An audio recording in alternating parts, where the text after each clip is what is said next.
Assalamualaikum warahmatullahi wabarakatuh. Perkenalkan, nama saya Sanlimon Akbar. Di sini saya akan menyampaikan sedikit materi mengenai lanjutan ekuitas. Silahkan cari posisi yang nyaman dan selamat menonton. Oke, yang pertama yang akan saya bahas yaitu mengenai saham preferen. Saham preferen ini memiliki beberapa fitur keistimewaan, seperti yang pertama yaitu keistimewaan dalam kaitan dengan dividen, yaitu mendapat hak atas dividen lebih dahulu dibandingkan pemegang saham biasa. Dan dividen untuk saham preferen sifatnya adalah tetap tergantung pada tingkat bunga yang tertera dalam sertifikat atau dalam saham preferen tersebut. Yang kedua yaitu ketika perusahaan dinyatakan bangkrut atau dilikuidasi, maka aset yang dilikuidasi hasil penjualannya dialokasikan dengan urutan, yaitu yang pertama kepada kreditor untuk membayar utang, yang kedua pemegang saham preferen, dan yang terakhir yaitu pemegang saham biasa. Fitur yang ketiga yaitu kalau sahamnya jenis convertible, maka perusahaan memiliki hak atau dapat menukarkan saham yang dimiliki menjadi saham biasa. Yang keempat yaitu callable atau dapat lunasi sebelum waktu jatuh temponya. Dengan kata lain dapat melunasi lebih cepat. Yang kelima yaitu fitur yang terakhir itu tidak ada suara. Preference share adalah gabungan atau kombinasi dari saham dan obligasi. Maka dia punya waktu dan ada yang dinamakan dengan pelunasan. Akuntansi terkait dengan preferensi sama dengan akuntansi penerbitan saham biasa. Contohnya itu, besok sebuah perusahaan akan menerbitkan 100.000 lembar saham preferen dengan nilai nominal $10 per lembar sahamnya. Saham ini dijual pada harga $12 per lembar. Maka untuk pencatatan jurnal saat penerbitan saham preferen yaitu pada cash sebesar $120.000 di debit, share capital preference di kredit sebesar $100.000 dan share premium preference sebesar $20.000. Nah, selanjutnya kita akan masuk ke pembahasan mengenai dividen. Dividen juga merupakan bagian dari ekuitas perusahaan. Dividen merupakan bagian laba yang dibagikan kepada para pemegang saham. Dividen merupakan salah satu gain atau return yang diharapkan oleh investor. Permasalahan terkait dividen ini adalah terletak pada seberapa besar jumlah dividen yang akan dibayarkan kepada para pemegang saham, yaitu apakah perusahaan akan membayar dividen dalam jumlah besar atau membayar dalam jumlah kecil, atau bahkan sama sekali tidak membayar dividen, atau menunda pembayaran dividen. Untuk penentuan jumlah dividen yang akan diberikan kepada pemegang saham, maka dibuatlah kebijakan dividen. Kebijakan dividen adalah besar dividen yang akan dibayarkan oleh perusahaan kepada pemegang saham dengan pertimbangan banyak hal sehingga tetap membuat mereka puas tetapi juga memiliki dana cadangan. Faktor dalam penetapan kebijakan dividen.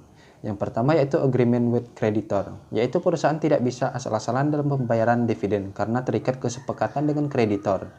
Yang kedua yaitu kewajiban perusahaan dalam pembagian dividen. Pembayaran dividen adalah suatu kewajiban bagi perusahaan kepada para pemegang sahamnya. Oleh karena itu, untuk memenuhi kewajiban tersebut, maka perusahaan harus mempertimbangkan bahwa setiap tahun perusahaan harus membayarkan dividen. Yang ketiga yaitu kesempatan untuk perusahaan tumbuh. Menjadi salah satu pertimbangan karena jika ada peluang perusahaan tumbuh dan membutuhkan dana, contohnya ekspansi perluasan atau memperluas skala perusahaan yang membutuhkan dana, maka di tahun ini menjadi dana internal yang bisa digunakan perusahaan untuk mengembangkan perusahaan. Sehingga ketika perusahaan mendapatkan tawaran untuk mengembangkan atau mengekspansi perusahaan, maka sangatlah mungkin untuk perusahaan untuk menunda pembayaran dividen atau membayar tapi dalam jumlah yang tidak terlalu besar, karena perusahaan ingin mengalokasikan laba yang diperoleh sebagai dana internal untuk melakukan ekspansi. Yang keempat yaitu mempertahankan rasio pembayaran dividen tidak berfluktuasi. Yang kelima yaitu mengantisipasi berupa cadangan kalau-kalau kemungkinan terjadi kerugian. Inilah salah satu pertimbangan kenapa perusahaan tidak membayar dividen dalam jumlah yang terlalu besar. Selanjutnya mengenai kondisi keuangan dan distribusi dividen. Sebelum perusahaan membayarkan dividen, perusahaan harus mempertimbangkan apakah tersedia kas yang mencukupi. Jika persediaan ingin tetap membayar dividen, tetapi tidak tersedia kas yang mencukupi, maka bisa dibayarkan dengan alternatif lain selain cash yaitu berupa dividen saham. Kemudian perusahaan harus memperhatikan kondisi keuangan perusahaan saat pertimbangan pembayaran dividen. Jangan sampai di periode yang akan datang terjadi masalah. Perusahaan harus membuat kebijakan yang tepat agar perusahaan tetap dapat membagikan dividen setiap tahun, tetapi tetap memperhatikan keuangan perusahaan. Kalau memang tidak memungkinkan, maka bisa dilakukan pembayaran dengan alternatif lain selain kas, atau bisa juga dengan menunda pembayaran dividen. Yang akan kita bahas selanjutnya yaitu mengenai jenis-jenis dividen. Yang pertama yaitu ada cash dividend atau dividen tunai, yaitu dividen yang dibayarkan perusahaan dalam bentuk kas. Akuntansi untuk pembayaran dividen tunai, untuk pembayarannya dividen tunai dikenal dengan 3 tanggal penting, yaitu pengumuman tanggal pencatatan dan tanggal pembayaran. Pada tanggal pengumuman, perusahaan sudah mengakui dan mencatat adanya kewajiban dividen, dicatat dalam jurnal dividen pada dividen payable. Sedangkan untuk versi buku KISO, dicatat pada jurnal dividen pada return earning. Pada tanggal pencatatan, tidak ada jurnal yang dibuat karena hanya pendataan saja siapa saja pemegang saham yang berhak menerima dividen. Dividen yang akan diumumkan oleh the Board of Director. Yang kedua yaitu property dividend. Adalah dividen yang dibayarkan perusahaan dalam bentuk aset lain selain kas. Pada property dividend dikenal istilah riset atau penilaian kembali. Penilaian kembali dilakukan untuk mengetahui apakah ada perbedaan antara nilai wajar dengan nilai yang tercatat sehingga selisih keduanya bisa diakui sebagai keuntungan maupun kerugian. Untuk jurnalnya bukan lagi pada akun dividen, melainkan pada properti atau investasi dividen payable. Contohnya seperti properti atau investasi. Yang ketiga yaitu liquidation dividend. Adalah ketika dividen dibagikan perusahaan jumlahnya lebih besar dari saldo laba yang dimiliki oleh perusahaan.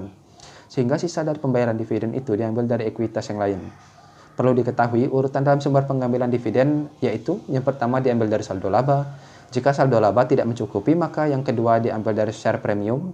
Dan jika share premium tidak mencukupi juga akan diambil pada akun share capital. Yang keempat yaitu share dividend. Adalah dividen yang dibayarkan dalam bentuk saham. Pembagian dividen dalam bentuk saham dilakukan secara pro rata basis, yaitu sesuai dengan persentase kepemilikan pemegang saham. Dividen saham akan menyebabkan transaksi penerbitan saham, sehingga modal perusahaan akan meningkat. Kita bahas mengenai keistimewaan saham preferred terkait dividen. Yang pertama, mendapatkan hak menerima dividen lebih dahulu dibandingkan pemegang saham biasa. Yang kedua, ada fitur dividen bersifat kumulatif. Contohnya, seandainya di periode sebelumnya pembayaran dividen ditunda, maka pembayaran akan dilakukan di periode berikutnya, yaitu double. Satu dividen tahun sebelumnya dan satu lagi jatah dividen tahun tersebut.